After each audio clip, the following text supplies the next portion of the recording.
तब्बल 12 वर्षांनंतर नाशिक येथील त्र्यंबकेश्वर येथे कुंभमेळावा पार पडणार आहे. कुंभमेळाव्याचं अनोखं महत्त्व आहे. गोदावरी नदीकिनारी धार्मिक सोहळा रंगणार आहे. देश परदेशातून भाविक नागरिक कुंभमेळावा पाहण्यासाठी येत असतात.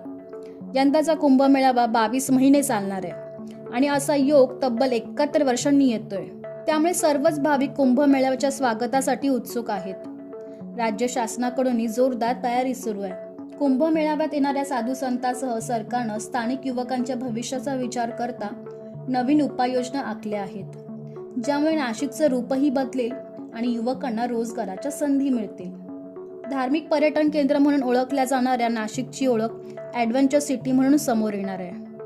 गंगापूर आणि कश्यपी धरण परिसरात पॅराग्लायडिंग आणि पॅरामोटरिंग सारखे साहसिक खेळ सुरू करण्यासाठी पर्यटन विभाग प्रयत्नशील असल्याची माहिती काही अधिकृत वेबसाईटद्वारे मिळते. त्यामुळे कुंभमेळाव्यानिमित्त नाशकात येणाऱ्या पाहुण्यांसाठी हा नवा अनुभव ठरणार आहे. याचबरोबर बेरोजगार तरुणांना रोजगाराच्या संधीही. आगामी सिंहस्थ कुंभमेळाव्याच्या पार्श्वभूमीवर नाशिकमध्ये देश आणि परदेशातून पर्यटक येत असतात. पर्यटकांना स्थानिक पर्यटन स्थळांची माहिती मिळावी, त्याचबरोबर स्थानिक युवकांना रोजगाराच्या संधी उपलब्ध व्हाव्या, यासाठी राज्य शासनानं पुढाकार घेतलाय. पर्यटन विभागाअंतर्गत प्रशिक्षण कार्यक्रम आयोजित केला जाणार आहे. इच्छुकांनी गुगल लिंकवर 16 मार्च 2026 रोजी म्हणजेच उद्या दुपारी 2 वाजेपर्यंत अर्ज करावेत, असं आवाहन पर्यटन विभागाचे नंदकुमार राऊत यांनी केलंय. या प्रशिक्षणासाठी नाशिक प्रादेशिक विभागातील इच्छुक उमेदवारांना सहभागी होता येणार आहे.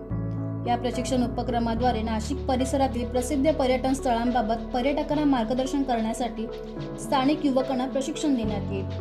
पर्यटन क्षेत्रात करिअर करू इच्छिणाऱ्या तरुणांसाठी हा उपक्रम एकदम बेस्ट असणार आहे. Indian institute of tourism and travel management तसेच महाराष्ट्र पर्यटन विभागाकडून तज्ज्ञ प्रशिक्षक प्रशिक्षण देणार आहेत. 7 दिवसांचं प्रशिक्षण पूर्ण केल्यानंतर प्रशिक्षणार्थींना पर्यटन विभागाकडून सर्टिफिकेट देण्यात येईल. तसेच कुंभमेळाव्यादरम्यान टूर गाईड म्हणून काम करण्यासाठी ओळखपत्रही देण्यात येईल. यासाठी काय पात्रता आवश्यक आहेत पाहूया. वयोमर्यादा किमान 18 वर्ष व कमाल 45 वर्ष असावी. शैक्षणिक पात्रता कोणत्याही शाखेतील पदवीधर असावा. त्यामुळे संधी गमावू नका. आपल्या नाशिकची ओळख पर्यटक पाहुण्यांना करून द्या.